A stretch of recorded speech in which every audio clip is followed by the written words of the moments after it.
எல்லோருக்கும் வணக்கம். கற்பனை நல்லா எல்லோருக்கும் எல்லாம் கிடைக்கட்டும். இன்றைக்கி ஒரு முக்கியமான ஒரு வீடியோவாக ஒன்று போடலாம்னு இருந்தேன். அதுக்கு முன்னாடி வீடியோக்களை பாருங்கள், அதில் உள்ள நிறைகுறைகளையும் சொல்லுங்கள். நான் கண்டிப்பாக அதுக்கு என்னங்கிற பதிலையும் சொல்கிறேன். வீடியோவை முழுமையாக பாருங்கள். இப்போ ஒரு சிம்பிளாகவே சின்ன விஷயமாகவே சொல்லிடுறேன். இப்போது ஒரு ஆணுக்கு பெண்ணுக்கு எந்த திசையிலேருந்து பெண் அமையும், மாப்பிள்ளை அமைவாருன்னு நிறையா பேர் கேட்பாங்க. அதுக்கு என்ன காரணம் அப்படின்னா, 7ஆம் இடத்துலையும் 7ஆம் இடத்து அதிபதியையும் பார்க்கணும். 7ஆம் இடத்துல என்ன கிரகங்கள் இருக்குதுன்னு பாருங்கள்.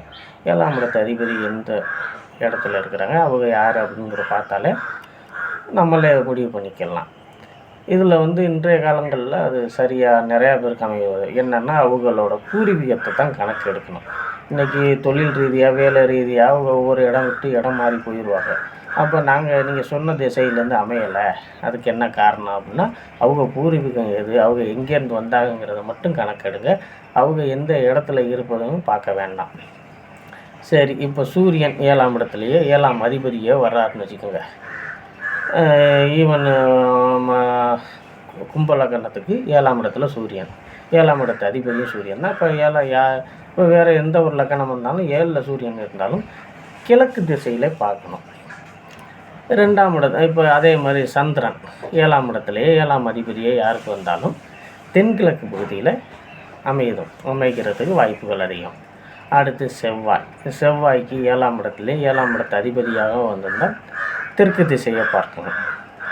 அடுத்து புதன் 7ல் புதனோ 7ஆம் இடத்து அதிபதியாக புதன் வந்தால் வடகிழக்கு திசையை பார்க்கலாம். அடுத்து குருவின் திசையில் வடக்கு பக்கம்தான், நேரடி வடக்கை பார்க்க வேண்டியதுதான். சுக்கிரன் கிழக்கு திசையில் பார்க்கணும். அல்லன்னா நம்ம கிழக்கு 7ல் சுக்கிரனும் 7ஆம் இடத்து அதிபதி சுக்கிரன் இருந்தால் நம்ம உள்ளூரில் கூட நீங்கள் வசிக்கக்கூடிய உள்ளூரில் அருகிலேயே ஒரு 5-10 கிலோமீட்டருக்குள்ளே கூட இருக்கிறதுக்கு வழி இருக்குது. உள்ளூரில் அருகில் கூட இருக்கலாம் சுக்கிரன், அவன் கிழக்கு பகுதியிலே இருக்குது. அடுத்தபடியாக சனியோட திசை எப்போதுமே மேற்கு திசை தான். இப்போ மேற்கு பக்கத்துலேருந்து வருவாங்க.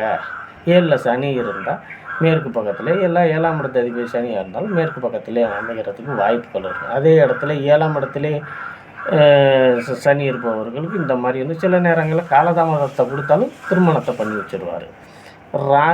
ராகு 7ல் இருந்தால் தென்மேற்கு பகுதியில் பாருங்கள், தெற்கையும் மேற்கு பகுதியில் சேர்ந்த பகுதிகளாக அமையும். அதே மாதிரி கேதுவோட 7ல் கேது இருந்தால் காலதாமத திருமணம் தான் ராகு கேதுகள் இருந்தாலும், ஆனால் வடமேற்கு பகுதியிலேருந்து அமைகிறதுக்கு வழி இருக்கிறது. இது அந்த வீடு கொடுத்தவன் எங்கே இருக்கிறார் இதெல்லாம் பார்க்கணும் தான். ஆனால் இது ஒரு பொதுவான ஒரு அடிப்படை விஷயங்கிறதுனால இதை சொல்கிறேன். இதை ஃபாலோ பண்ணி பாருங்கள். அதே மாதிரி நீங்கள் சொன்ன மாதிரி 7ஆம் அந்த திசையிலேருந்து பார்த்தா வரணும் அமையலம்மா, கண்டிப்பாக அந்த திசையிலேருந்து தான் அவங்க வர்றதுக்கு வழி இருக்குது. என்னென்னா அவங்க இடம் விட்டு இடம் பெயர்ந்து இருக்கிறதுக்கு சான்சஸ் அதிகம். ஏன்னா அவங்க தொழில் வேலை அது விஷயமாக அவங்க இடம் மாறி இருக்கலாம். அவங்களோட பூர்வீகத்தை கணக்கெடுங்க உங்களுடைய இடத்துலேருந்து. நன்றி.